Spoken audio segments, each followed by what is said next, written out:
بسم اللہ الرحمن الرحیم. السلام علیکم everyone. My name is Hadiqa Saleem and welcome back to my channel. انشاءاللہ آج ہم دوبارہ ہدایت النحو کو پڑھیں گے. مستثنا ہماری فصل چل رہی تھی، انشاءاللہ اس کو کنٹینیو کریں گے. اللہ تعالیٰ سے دعا ہے کہ اللہ تعالیٰ اس پڑھنے پڑھانے کو اپنی بارگاہ الہی میں قبول و منظور فرمائے. اس سے پہلے جو ہے ہم نے مستثنا کی تعریف پڑھی تھی. مستثنا کی دو قسمیں متصل اور منفصل پڑھی تھی. اس کے بعد ہم نے مستثنا کے اعراب کی قسمیں پڑھی تھیں. امید کرتی ہوں وہ اچھی طریقے سے آپ کو سمجھ آئی ہوگی. اب ہم اس کے مزید احکامات کو جانیں گے. اللہ تعالیٰ سے دعا ہے کہ یہ بھی اچھی طریقے سے آپ کے سمجھ میں آ جائیں. تو دیکھیے اعراب اور ترجمہ اور اس کے ساتھ ساتھ اس کی تھوڑی سی ڈسکرپشن دیکھ لیجئے. سب سے پہلے کہہ رہے ہیں وعلم، جان لیجئے، ان اعراب غیرہ، کہ غیرہ کا اعراب، غیرہ لفظ عربی زبان کا ایک غیرہ لفظ ہے. غیر اللہ جیسے کہتے ہیں نا اللہ کے علاوہ، تو وہی والا لفظ ہے. غیرہ کا اعراب المستثنا، مستثنا کے اعراب کی طرح ہے غیرہ کا اعراب. غیرہ کا بھی اللہ یعنی اللہ کی جو صورتیں ہم نے پڑھی نا، کہ جیسے مستثنا متصل ہو تو اللہ کے بعد جو ہے کلام جیسے اللہ کے بعد مستثنا وہ ہوگا منصوب ہوگا. اسی طرح کلام غیر موجب میں واقع ہو تو اس طرح ہوگا. مستثنا مفرق ہو تو ایسے ہوگا. تو وہ تمام صورتیں اللہ کے بعد جو مستثنا کی ہوتی ہیں نا، تو غیرہ کی وہ صورتیں ہوں گی. ٹھیک ہے، جیسے ابھی اس کو مثال سے بھی بتا رہے ہیں یہاں پر بھی اللہ تقول جان القوم غیر زید وغیرہ حمار. ٹھیک ہے، یہاں پر دیکھیے جان القوم غیر زید وغیرہ حمار میں آپ کو یہاں پر ایک بتایا گیا ہے کہ کس طرح سے آپ اس کو لاگو کریں گے. تو جان القوم کو اگر آپ اس کی ڈسکرپٹیو انالائسس کریں تو آپ کو سمجھ میں آئے گا کہ کس طرح سے جملہ بنا ہوا ہے. جان القوم غیر زید میں آپ دیکھیے کہ جاء فعل ہے، نون بقائے متکلم جو ہے اس کا مفعول بھی ہے، اور القوم غیر زید یہ مستثنا منہ مل کر جو ہے نا پھر یہ اس کا فاعل بنے گا. خیر، بتانے کا مقصد یہاں پر یہ ہے کہ کلام موجب میں مستثنا جو ہے وہ مستثنا منہ کے بعد واقع ہوتا تھا تو ہم اس کو کیا کرتے تھے، زبر دیتے تھے. ٹھیک ہے، تو یعنی منصوب پڑھتے تھے. ابھی میں نے آپ کو یہ پچھلی مرتبہ یہ قاعدہ بتایا تھا کہ غیرہ کے بعد جو ہے نا وہ مستثنا کیسا ہوتا ہے، مجرور ہوتا ہے. یعنی مستثنا کا اعراب یہاں پر کانسٹنٹ ہو گیا کہ یہ اب مجرور رہے گا ہر صورت میں. جب غیرہ آ گیا نا اس سے پہلے، تو غیرہ جو ہے حرف جر ہے، تو حرف جر کے بعد وہ کیا ہو جاتا ہے، مجرور ہو جاتا ہے. اب زیدن کے اعراب کو تو ہمیں پریشانی نہیں ہوگی. زیدن کا اعراب کانسٹنٹ ہو گیا، وہ زیدن ہے کیونکہ غیرہ کے بعد آ رہا ہے. غیرہ حرف جر ہے، اپنے ماں باپ کو لازمی طور پر مجرور کرے گا. اب بچا غیرہ. یہاں پر غیرہ کے اعراب کو ڈسکس کرنے کے لیے یہ عبارت لے کر آئے ہیں. وہ یہ بتایا جا رہا ہے کہ جان القوم غیرہ زیدن. اب اصل بات جو ہے نا غیرہ کے اعراب کی کرنی ہے. تو غیرہ کا اعراب اللہ کی صورتوں میں جیسے مستثنا کا اعراب رہا کرتا تھا ویسا ہی غیرہ کا ہوگا. یعنی پہلی صورت ہم نے پڑھی تھی کہ کلام موجب میں اگر جو ہمارے پاس مستثنا ہے وہ مستثنا منہ کے بعد مذکور ہو تو اس کا اعراب کیسے ہوتا ہے، اس کا اعراب منصوب ہوتا ہے. ٹھیک ہے، وجوب نصب کی صورت سب سے پہلی تھی کہ مستثنا متصل اللہ کے بعد کلام موجب میں واقع ہو تو اس کا اعراب منصوب ہوتا ہے. تو یہاں پر کلام موجب آپ کو نظر آ رہا ہے. کلام موجب ہم کسے کہتے ہیں کہ جس میں نفی نہیں استفہام نہ ہو. یہاں پر نہیں ہے کچھ بھی، یہاں پر ایک پازیٹیو جملہ ہے. اگر نفی ہوتا نا تو ماں جا نہیں ہوتا کہ نہیں آئی قوم، لیکن یہاں ہے آئی ہے قوم. تو یہ پتہ چلا کلام موجب ہے. جب کلام موجب ہے تو پہلی والی صورت بن گئی. ہم نے بولا تھا کلام موجب میں مستثنا منہ کے بعد مذکور ہو تو پھر وہ منصوب ہوتا ہے. تو یہاں غیرہ منصوب ہوگا کیونکہ زیدن کا اعراب کانسٹنٹ ہو گیا ہے کہ وہ مجرور ہوگا. تو یہاں پر غیرہ منصوب ہوگا. غیرہ نے ساری وہ کنڈیشنز لے لی ہیں جو مستثنا کی کنڈیشنز اللہ کے بعد ہوتی تھی. ٹھیک ہے، اب جیسے اسی طرح وغیرہ حمارن مستثنا منقطع ہو، خواہ کلام موجب ہو یا غیر موجب ہو، وہ کیا ہوگا، مستثنا وہ ہوتا تھا ہمارے پاس منصوب ہوتا. تو یہاں پر غیرہ منصوب ہو جائے گا، غیرہ حمارن. ٹھیک ہے، غیرہ حمارن. وما جانی غیرہ زیدن القوم. اب یہ کون سی صورت بن گئی ہے ہمارے پاس، یہ والی وہ صورت بن گئی ہے کہ جب مستثنا منہ پر مقدم ہو، کلام موجب ہو یا کلام غیر موجب ہو. یہاں پر آپ دیکھ سکتے ہیں مستثنا منہ پر مقدم ہے. یہ زید جو ہے نا یہاں پر مستثنا ہے کیونکہ آپ یہ بتانا چاہ رہے ہیں ما جانی غیرہ زیدن القوم، زید کے علاوہ کوئی نہیں آیا. تو اب زید کو مستثنا کرنا چاہ رہے ہیں، لیکن اس صورت میں کیا ہے، زید جو مستثنا ہے نا وہ پہلے مذکور ہے مستثنا منہ سے، اس مستثنا منہ سے.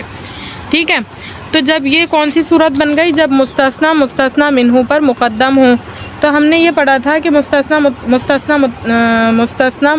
منہ پر مقدم ہو تو کلام میں موجب ہو خواہ غیر موجب ہو، اس میں ہم مستثنا کو زبر دیتے تھے، نصب پڑھتے تھے۔ اب یہاں پر زید کا اعراب کانسٹنٹ ہو گیا کہ دن پڑھیں گے غیرہ زیدن، تو غیرہ کا اعراب یہاں رہے گا غیرہ، ٹھیک ہے، غیرہ اپنا وہ اعراب لے لے گا۔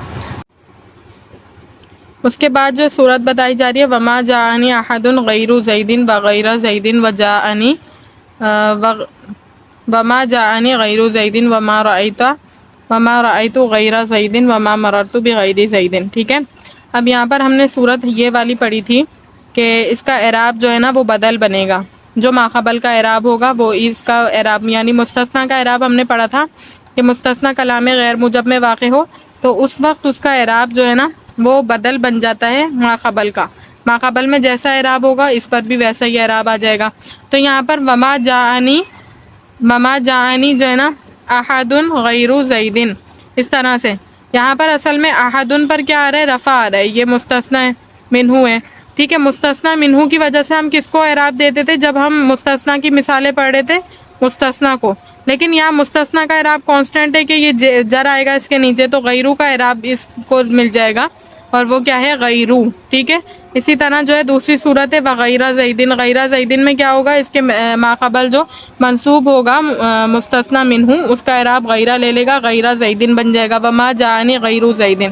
اب یہاں پر یہ بتایا جا رہا ہے کہ عامل کے اعتبار سے جو ہم اعراب دیتے تھے وہ والی صورت کہ یہاں پر عامل کیا ہے، رفع دینے والا، جاء فعل ہے، ٹھیک ہے، تو فاعل کو یہ کیا دے گا، رفع، اور فاعل جو ہے نا یہ واقع ہو رہا ہے تو فاعل کو رفع ملے گا، تو فاعل کو رفع ملتا تھا لیکن غیرہ کے بعد جو وہ ہوتا ہے مستثنا وہ مجرور ہو جاتا ہے، تو یہاں پر غیرہ کو اعراب مل جائے گا، غیرو بن جائے گا۔ یہ وما رأیت غیر زیدن، وما رأیت فعل ہے اور رأیت فعل ہے، ٹھیک ہے، اور تا ضمیر فاعل کی ہے، میں نے دیکھا، میں نے نہیں دیکھا، غیرہ زیدن زید کے علاوہ، تو یہاں پر یہ منصوب واقع ہو رہا ہے یعنی مفعول واقع ہو رہا ہے، ٹھیک ہے۔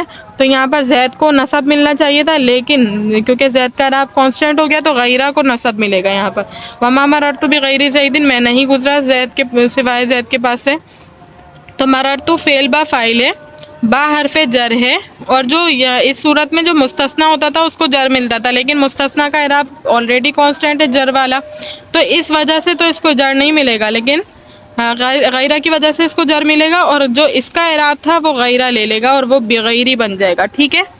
اس کے بعد جو ہے نا آگے مزید عبارت ہے، اور یہاں پر میں ایک پوائنٹ ایڈ کرنا چاہوں گی، وہ یہ ہے کہ میں آپ کو جو ہے عبارت سے پڑھوا رہی ہوں، ٹھیک ہے۔ عبارت سے اصل میں ہوگا یہ آپ کو کہ اس سے آپ کا ترجمہ اسٹرانگ ہوگا، آپ کے اعراب وجہ اعراب اسٹرانگ ہوگی، ٹھیک ہے، کیونکہ زیادہ تر نمبر، زیادہ تر سوالات ہر آپ کو جو ہے نا سوال میں جو 3 سوال ہوں گے اس میں ہر ایک سوال میں آپ کو اعراب اور ترجمہ تو مسٹ پوچھا جائے گا، پھر اس کے بعد تشریح پوچھی جاتی ہے۔ تو اگر آپ کی یہ دو چیزیں اسٹرانگ ہو گئیں تو آپ کو صرف ہدایت الناب میں نہیں باقی اور بھی سبجیکٹس میں بہت ہیلپ ملے گی، کس طرح سے ترجمہ کرتے ہیں، کون کس کا فائل بنتا ہے، فائل بننے کی کیا وجوہات ہوتی ہیں، سب کچھ پتہ رہے گا، ٹھیک ہے۔ تو اور دوسری بات یہ کہ اگر آپ اس عربی کو یاد کر لیتے ہیں اور اس طرح ہی پیپر دیتے ہیں تو آپ کو ڈبل مارکس یعنی اس کے آپ کو اضافی مارکس بھی ملتے ہیں، ٹھیک ہے، بونس پوائنٹس سمجھیں اس کو، وہ ملیں گے آپ کو، کیونکہ عربی کی ایک اپنی خود کی خوبصورتی ہوتی ہے اور اس کی جو عبارت ہوتی ہے وہ جامع عبارت ہوتی ہے، بہت بڑے بڑے مفہوموں کو عربی کے چھوٹے سے جملے میں ادا کر دیا جاتا ہے، ٹھیک ہے۔ تو اسی وجہ سے پڑھانے کا آپ کو عربی میں مقصد یہی ہے، یعنی عربی عبارت سے پڑھانے کا مقصد یہی کہ آپ کے اسٹرانگ ہو اعراب اور آپ کا ترجمہ، آپ کو تشریح بھی اچھی طرح، یعنی اعراب کو آپ ضبط کر لیں گے، تشریح آپ خود لکھ سکیں گے، آپ کو بس اردو میں ہی تو کرنا ہے کنورژن بس، اور پھر آسانی سے کر لیں گے، وہ تو آپ کے لیے آسان ہوگا۔ اب یہاں کہہ رہے ہیں وعلم، اور جان لیجئے ان لفظ غیرہ، کہ غیرہ کا لفظ موضوعات للصفتی، صفت کے لیے موضوع ہے، وقد تستعملو، یعنی تستعملو کبھی کبھی استعمال کر لیا جاتا ہے للاستثناء، استثناء کے لیے۔ غیرہ کا اب یہاں پر یہ بتا رہے ہیں غیرہ کا لفظ جو ہے نا وہ صفت کے لیے موضوع ہے، اصل وضع موضوع یعنی وضع جو کیا گیا ہے، اہل لغت نے وضع کیا ہے، اس کو نکالا ہے، انوینٹ کیا ہے اس وجہ سے کہ اس کو صفت کے طور پر استعمال کیا جائے، کسی کی صفت بتانی ہو تو غیرہ کو استعمال کر لیں، کبھی کبھی اس کو استثناء کے لیے استعمال کیا جاتا ہے، ٹھیک ہے۔ کما ان لفظۃ الا موضوعۃ للاستثناء، جیسے کہ الا کا لفظ وضع کیا گیا ہے استثناء کے لیے، اور وقت تستعمل للصفت، اور کبھی کبھی استعمال کر لیا جاتا ہے صفت کے لیے۔ دیکھیں دونوں آپس میں اپوزٹس ہیں۔ غیرہ کے بارے میں بتا رہے ہیں کہ اصل وضع صفت ہے، کبھی کبھی استثناء میں استعمال کیا جاتا ہے، اور اللہ اصل میں استثناء کے لیے لیکن کبھی کبھی صفت میں استعمال ہو جاتا ہے، ٹھیک ہے۔ کما فی قولہ تعالی، جیسے کہ اللہ تعالیٰ کا قول ہے، لو کان فیہما آلہۃ الا اللہ لفسدتا، کہ اگر ہوتے اور معبود تو اللہ تعالیٰ کے سوا لفسدتا، تو ضرور فساد ہو جاتا، ای غیر اللہ یعنی اللہ کے علاوہ۔ وکذالک قولک، اسی طرح آپ کا قول لا الہ الا اللہ، نہیں ہے کوئی معبود سوائے اللہ کے، اس کی ترکیب دیکھ لیجئے، لو کان فیہما آلہۃ الا اللہ لفسدتا کی، اس کی ترکیب کس طرح سولف کریں گے؟ لو جو ہے ہمارے پاس حرف شرط ہے کہ اگر ایسا ہوتا، اگر کی بات ہے۔ کانا فعل ناقص ہوتا ہے، فی حرف جر، ہما ضمیر مجرور، جار مجرور مل کر متعلق کر دیجئے ثابتن صیغہ اسم فاعل کے، ٹھیک ہے۔ ثابتن صیغہ اسم فاعل اپنے فاعل اور شبہ اور جو ہے اس جار مجرور متعلق سے مل کر یعنی کہ خبر واقع ہو جائے گی فعل ناقص کے لیے۔ فعل ناقص یہ بنایا نا، تو فعل ناقص کی یہ خبر آ گئی۔ آلہۃ موصوف ہے، یعنی موصوف الا اللہ، اللہ حرف استثناء یعنی معنی غیرہ، مضاف بنائیں گے اس کو، اللہ کو بمعنی غیرہ، غیرہ کے معنی میں، جیسے غیرہ صفت کے لیے آتا ہے نا، تو اللہ یہاں پر آیا ہے۔ لفظ اللہ مضاف الیہ ہے، مضاف الیہ مل کر صفت واقع ہو جائے گی اس موصوف کی، پھر موصوف صفت مل کر کانا کا اسم بن جائیں گے، ٹھیک ہے۔ کانا کی یہ خبر تھی اور یہ اس کا اسم ہے۔ کانا فعل ناقص اپنے اسم اور خبر سے مل کر جملہ فعلیہ خبریہ ہو کر شرط مقدم، ابھی آگے اس کی جزا ہے۔ لفسدتا فساد ہو جاتا، اگر ایسا ہوتا تو فساد ہو جاتا، ٹھیک ہے، شرط مقدم۔